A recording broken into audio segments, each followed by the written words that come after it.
Hello and welcome to the ICAEW Insights In Focus podcast. I'm Philippa Lamb. Did you know that accountancy practices are one of the top 3 sectors most likely to be targeted by cybercriminals? Larger practices devote big budgets and sizable teams to protecting their systems.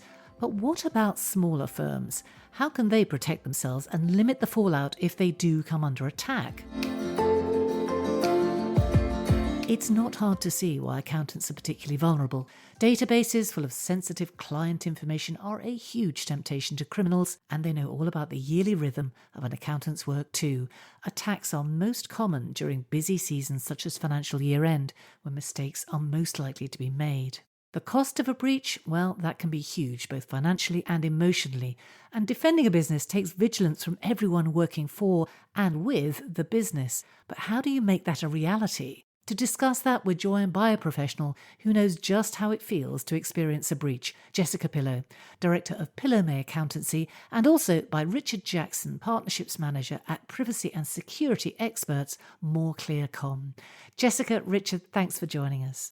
Hi. Hello. Jessica, as I said, you know just how this feels. Your firm experienced a breach. Tell us a bit about your practice and what happened. So we're a practice of working mums based near Chippenham, and our cyber attack happened in August when I was actually away in Vienna, and a lot of my team were obviously rushing to get on holiday with their children too. And how it happened is one of our clients, they had their email hacked, and then we had a request to pay out a large payment to a supplier. And rather than following what should have been standard bookkeeping procedures, because one of my colleagues was rushing on holiday, that didn't happen. And so what happened in this case was that money was paid out that shouldn't have been. Because it was a bookkeeping systems fault as well as obviously a cyber issue, we did manage to claim on the PI insurance, which was really helpful. And this was £45,000, I think, wasn't it, the loss? Yes, it was £45,000 was the requested money that got sent out. And then the insurers covered about 30,000 and the client said they wanted 40 to settle. And obviously it was an important client relationship. So for me, it's very important that we did settle. So I therefore paid 11,000, which was the 10,000 plus the excess on the insurance. And we're about a turnover of about 300,000. So that's quite a significant proportion of our business. Can I just ask you, you're on holiday. How did you feel when this suddenly, you saw the email, you realised what was going on? What was your kind of emotional response to this? I mean, it was a phone call from the client actually, who alerted me to it and said, all this money's gone out. And I was just like, oh my God, what's going on? So I obviously phoned my team. And I was literally about to get on a boat and to go somewhere, which meant I was going to lose reception for about 3 hours, which is really not ideal. So I just had to explain what was going on. I would quickly instruct my IT firm to get on and have a look and see what was going on. And then I remember just rushing as quickly as we could to get back onto Wi-Fi so I could find out, what else was going on and speak to the insurers and do everything else. I take it really positively now because we learned a lot about how we needed to define our bookkeeping better. That one, and also we do a lot now of cyber and phishing training. And obviously my team take it very seriously because they know how it can happen. Richard, I mean, as I say, we know accountants are a key target. When are attacks most likely for that sector? As with all sectors, really, there's always going to be some seasonality within the work that's undertaken. And for accountants, there will be periods of time when they're particularly under pressure. And as in any sort of human science, really, when we're under pressure, we're less likely to be diligent. We're more likely to make mistakes. And these are well-funded organisations. Cybercrime is now more profitable as an activity than the entire global drug trade. So that's the context that we're looking at. There's huge value. There is an element that is designed to be damaging in other ways other than financial, but in the main, it's financial gain that is the motivation for this. What sort of attacks do you see most often? Depending on the research that you read, 80 to 90% of attacks on any organisation will be facilitated by people. So there will be a member of staff, an employee that does something they probably shouldn't do, for the most part by accident, in some instances with malicious intent, but it tends to be the phishing email. We have voice attacks now, which are much more prevalent, and also the use of text, SMS, which is referred to as smishing, is coming into play as well. But for the most part, the kind of Hollywood cyber attack type movies where there's a server being attacked are not as common as the more subtle use of email as an entry point into organizations. And in terms of target organisations, is size an issue there? Because I think that, perhaps has been a perception that bigger firms are more at risk, but that doesn't sound like that's actually the case now. No, and I think smaller accountancy firms have been under the sort of view that why would they be an attractive target? Now, at the end of the day, this is a sector that has been hugely progressive in adopting technology. All accountants will use a variety of third-party suppliers for software or practice management, payroll, etc., which means that they then become exposed potentially to attacks through their supply chain. So although they might not be directly attacked, if we talk, for instance, about a 10-person accountancy firm, they might not perceive themselves as an attractive target in any way to a malicious cyber criminal, but the services that they use might be. And we've seen that over the last 2 or 3 years with various practice management software providers that have suffered cyber attack, and the impact is directly upon their clients and the clients of their clients, if you like. So when we're talking supply chain, the ripples flow in every direction. And then there's also, not all attacks are targeted, so we refer to drive-by attacks, and it's literally sort of testing defenses indirectly to find chinks in that armor. But it's a really interesting theme, really, that the pain of consequence sometimes can be that trigger for understanding, then an acknowledgement that we will all be attacked, and then it's a case of how would we recover in that instance. So is that what it's about? I mean, obviously there's the defence element, and then there's the tackling it when it happens and recovering after element, but is it largely about reducing risk now? And if so, I mean, what do people need to be doing? If you think about risk and impact, they're kind of two different things. So you can reduce the risk of anything happening by taking measures and putting the right measures in place, but you can also reduce the impact by having a good recovery plan and accepting that it will happen, and therefore you need to have those plans in place. Because if any organisation believes that something isn't going to happen to them, there's a good chance they also won't have then invested any effort and time in thinking how to deal with it when it happens. So if you adopt the stance that we will all be attacked, or we will all suffer the impact of an attack, then we naturally need to start thinking about how to manage that recovery. So in terms of defence, every size of organisation and accountancy firm should have measures in place to reduce it.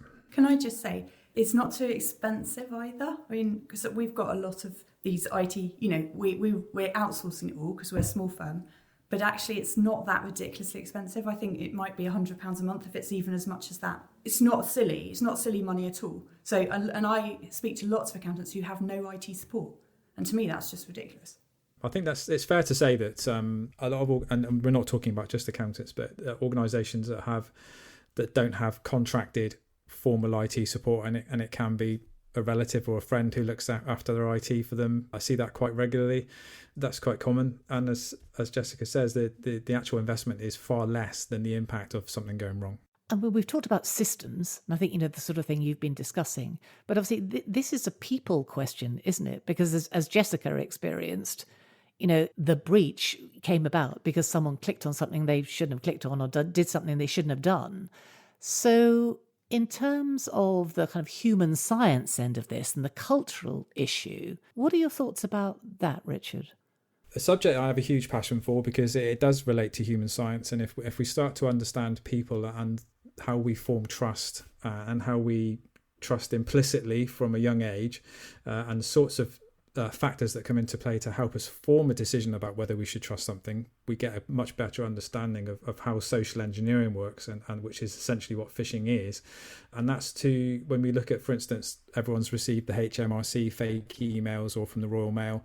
When they work, it's because they look genuine, and that is through powerful branding, a consistent message. The sorts of things that we would expect to see and hear will help us to piece together factors that we will then form a decision about whether we can trust something or not. And that's the same as if, for instance, as children, we form opinions about who we can trust based on their visual look in terms of what they're wearing. You might be statistically more likely to trust someone who's dressed in a suit than if they're more informally dressed. That's the kind of trust filters we've all got built in. But awareness of the threat and awareness of what a phishing email looked like and awareness of the impact should be rolled out across every accountancy practice from top to bottom, and every person, particularly those who have access to email acting on behalf of the business, should be given some cybersecurity awareness and training, particularly phishing emails, on a regular basis. And really what we talk about there is building a human firewall. So it's that first line of defense. if we acknowledge that the research suggests that 80 to 90% of attacks are facilitated by people, then that would naturally be our starting point to get the most return on investment quickly, if you like, is to make sure that our people know what a phishing email looks like. And to also have that flat structure where even the most junior person in an accountancy practice is confident and comfortable to maybe challenge a managing partner or a partner to check that something they've received is genuine, because authority plays a big part. Fraudulent emails impersonating a CEO or a managing partner, for instance, are more likely to be successful because people are less likely to challenge them. So it's a fascinating subject, human science. It's probably it's way too much for today's podcast, but if we understand ourselves, then we can understand the mistakes we can make. So Jessica, what do you do under your roof now about training people about cyber risk? We have a program with our IT company. So every 2 weeks we have like a little snippet of something else about, phishing or smishing or all sorts of things on cyber, and it's different for every person. So it means that everyone's being trained on different things all the time, and so the discussions are more wide-ranging when people talk about it. And they're also in the background sending phishing emails regularly, and I get the results of that every month as well, so I can see who the likely risks are. And actually, to be fair, my team are pretty aware at the moment. I mean, Richard, what sort of advice would you offer in that area of embedding that culture that people feel they're not going to be blamed, there won't be terrible consequences to them if they realise they've made a mistake, and they should come forward and say so quickly? Yeah, it is all about culture, and that is something that can't be enforced. And you have to create a trusted environment where people can feel that they can be open and they can report, and also that if they report something that doesn't actually turn out to be malicious, that is also celebrated, because that tells you that your team is prepared to put their hands up and they're prepared to come to you, even if they have only a 5% concern that it might not be genuine. If you've got a workforce that is deciding for themselves that something doesn't or does need to be reported, then it's very difficult then to monitor that threat, and time is of the essence. So if you it's a little bit like lean manufacturing. You only really hit that sweet spot when you see the real return on your investment, when you have 80% of people bought in and invested, and that's the same very much with your human firewall. It's not a group of 5 or 6 people in a team in a business of 100 that are running around trying to get everybody to buy into it and putting posters up, etc. It really does need everyone in the organisation to understand the importance. It's not just a periphery issue these days, it's a core business fundamental. It's not something to be embarrassed by. Everyone will be attacked or will suffer the impact of an attack. If you liken it to the context of a tradesman who has their tools stolen from a van overnight, I'm sure they locked their van, but it's now something they accept is going to happen to them. And it's kind of similar in a way. This is just something we live with now, and we just have to do what we can to mitigate the impact as and when it happens. I mean, you talked about supply chain being a vulnerability earlier on. Extending that culture into a supply chain, that can be more complex, can't it? It can, yeah. And I've been involved in recent webinars with the ICAEW about supply chain and how to understand the risks within your supply chain, how to assess those risks with those who supply services to you, and all manner of steps that can be put in place to do that. But that's, I think, especially prevalent with accountancy, because everyone is reliant on such a variety of services and provisions, such as, for instance, your CRM, which contains so much personal information that may have been in there for years in some instances, and minimization of data. That's a great example of keeping only what you need.